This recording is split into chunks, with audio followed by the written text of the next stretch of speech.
Story 1. My great-grandma.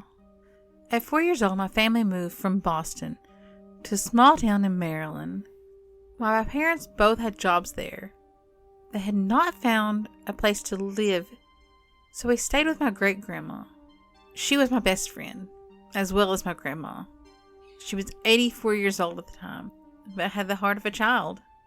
She had never learned to read, so sometimes I would read Dr. Seuss books to her aloud. She would nod her head and pretend to read along. This arrangement of us living with her lasted for about half a year. While my parents were at work, I still went and spent the day with her, even after we moved out, until I started kindergarten. I affectionately called my great-grandma my mom, and I remained very close to her, even after I didn't spend all my days with her anymore. I would sleep over at her house often. I would go there as often as they would let me. When I was 7, my great-grandma had a stroke. She had had them before, but this one left her unable to speak or walk. I refused to go to school while she was in the hospital. Days and nights were spent by her bed. I didn't go home for more than a few hours at a time for a week.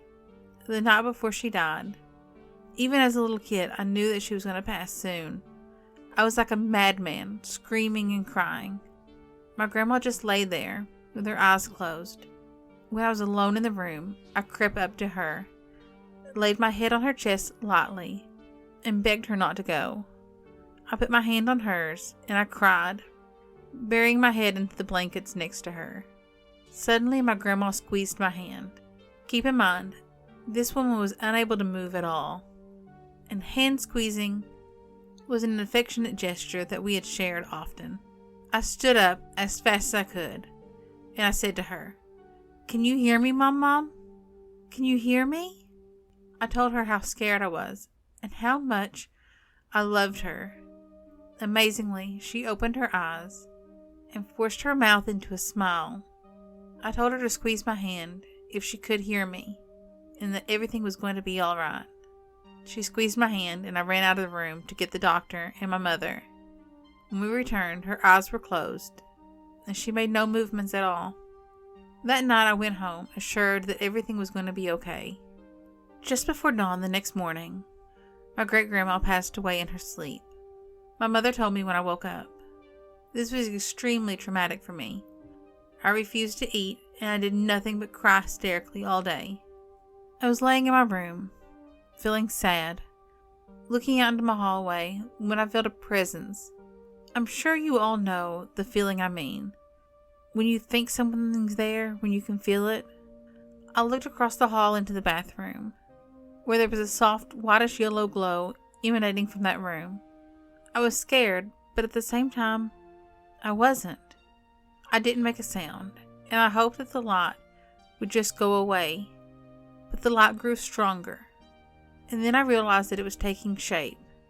Rapidly, the light became my great-grandmother, wearing her favorite pale yellow Sunday dress, which she was to be buried in the next day. I think she knew I was scared. She smiled from ear to ear, the way she would when we shared a private joke.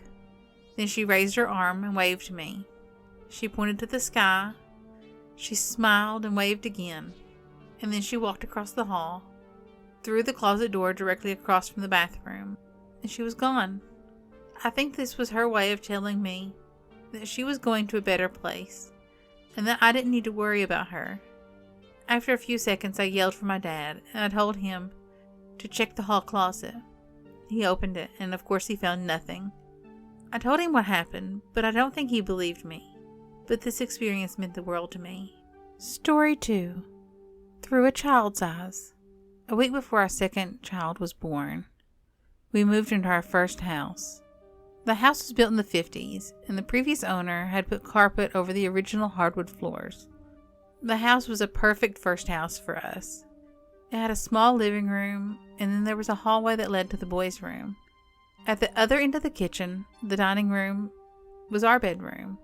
To get to our bedroom, you had to walk through the dining room. Not long after we moved in, everything started happening. Our oldest was only a year and a half. And you know it doesn't take much to amuse a toddler.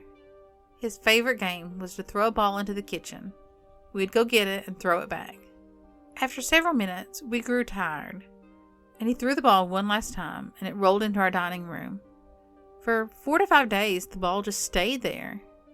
One night, as my husband and I lay in our bed talking, the ball started rolling. We were a little surprised.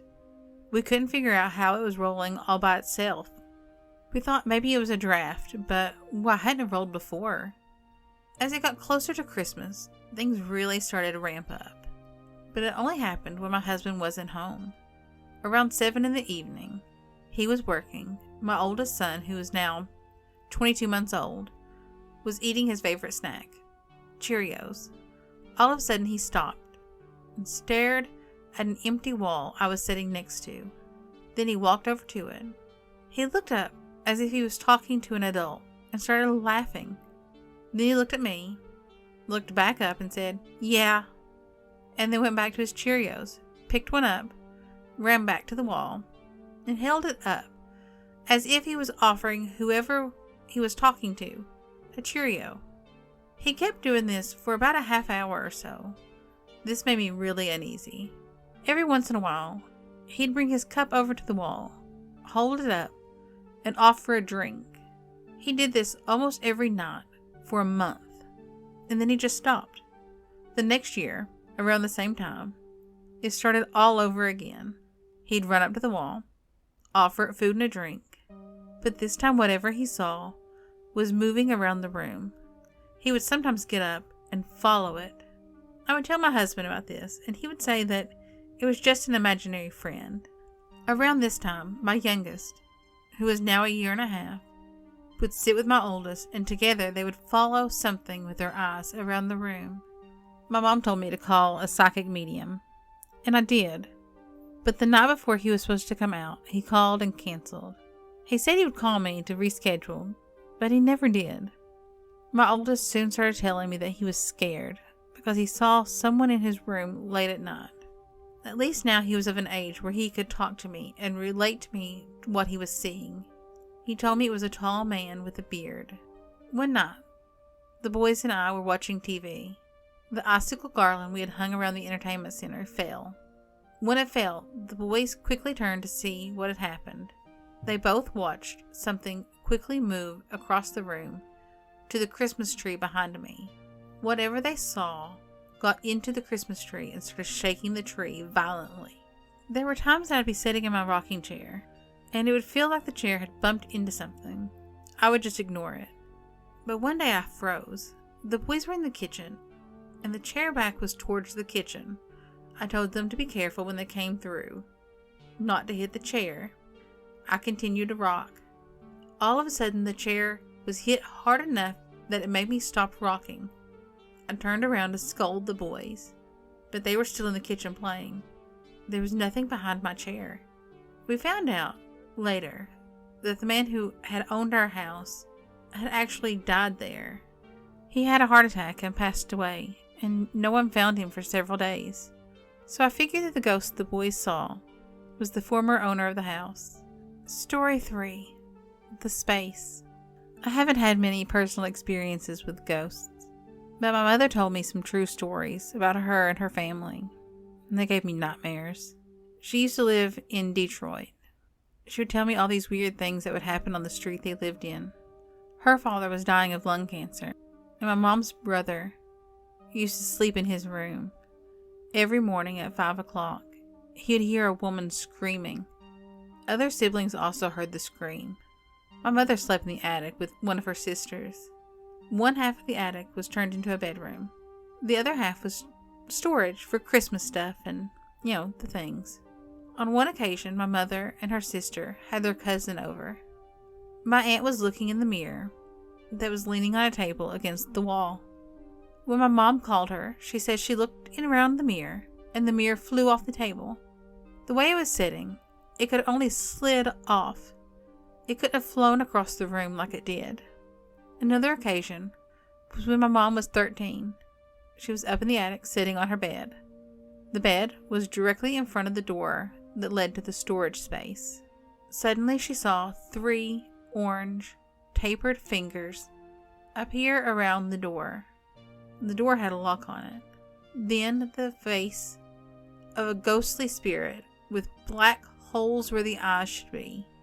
There was no mouth. Appeared around the corner of the door.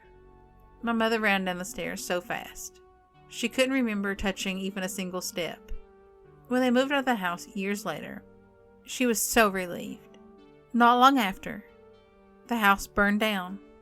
The neighbors wasn't sure how the house burned, but the fire had started in that storage room in the attic.